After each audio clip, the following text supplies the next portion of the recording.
ಇದು ಕೇವಲ ಯುದ್ಧವಲ್ಲ, ಇದು ಧರ್ಮ ಮತ್ತು ಅಧರ್ಮದ ಮಧ್ಯದ ಅಂತಿಮ ನಿರ್ಧಾರ.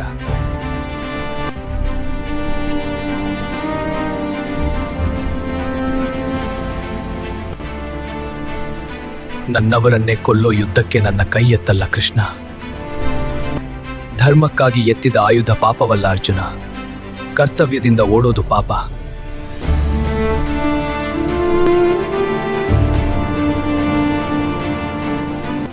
ಈ ಸಭೆ ಮೌನವಾದ ದಿನವೇ ನನ್ನ ಕಣ್ಣೀರೇ ಒಂದು ದಿನ ಈ ಕುರುವಂಶದ ಅಂತ್ಯ ಬರೆಯುತ್ತದೆ.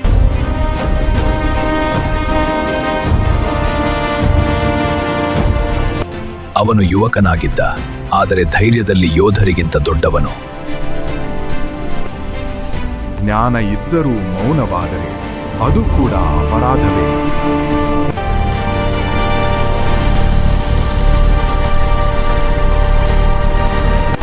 ನಾನು ಕಾಲ, ಧರ್ಮ ನಿಂತರೆ ನಾನು ರಕ್ಷಣೆ, ಅಧರ್ಮ ಬೆಳೆದರೆ ನಾನು ಸಂಹಾರ.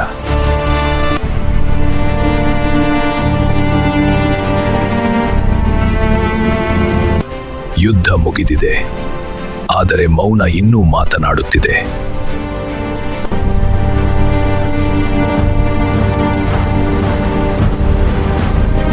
ಮಹಾಭಾರತ ಒಂದು ಕಥೆಯಲ್ಲ, ಅದು ಪ್ರತಿಯೊಂದು ಕಾಲದ ಸತ್ಯ.